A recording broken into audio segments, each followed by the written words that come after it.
আমি একটি হাদিসের প্রেমে পড়ে গেছি।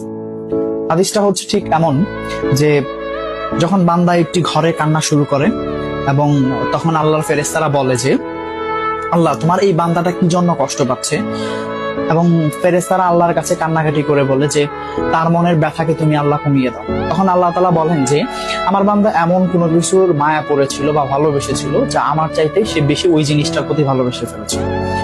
আমি আমার বান্দার কষ্ট আমি বুঝি এবং আমি দুঃখী মানুষের ভগ্ন হৃদয়ের মানুষের খুব কাছাকাছি অবস্থান করি। কত দূর? এক হাত দূরে আল্লাহ তাআলা অবস্থান করেন।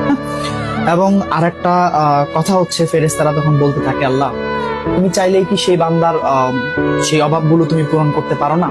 তখন আল্লাহ তাআলা বলেন যে আমি ওয়াদা করতেছি আমার বান্দা যে জিনিসটা তার জীবন থেকে হারিয়েছে তার চাইতে অধিক উত্তম জিনিস আমি তাকে দিব, যা দেখে পৃথিবীর মানুষ বিস্মিত হবে। আমি একটি হাদিসের প্রেমে পড়ে গেছি।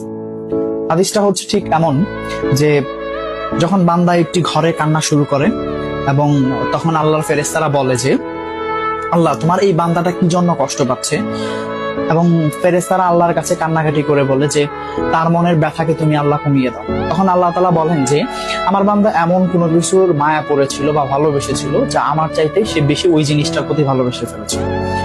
আমি আমার বান্দার কষ্ট আমি বুঝি এবং আমি দুঃখী মানুষের ভগ্ন হৃদয়ের মানুষের খুব কাছাকাছি অবস্থান করি। কত দূর? এক হাত দূরে আল্লাহ তাআলা অবস্থান করেন। এবং আরেকটা কথা হচ্ছে, ফেরেশতারা তখন বলতে থাকে আল্লাহ তুমি চাইলেই কি সেই বান্দার সেই অভাবগুলো তুমি পূরণ করতে পারো না? তখন আল্লাহ তাআলা বলেন যে আমি ওয়াদা করতেছি আমার বান্দা যে জিনিসটা তার জীবন থেকে হারিয়েছে তার চাইতে অধিক উত্তম জিনিস আমি তাকে দিব, যা দেখে পৃথিবীর মানুষ বিস্মিত হবে।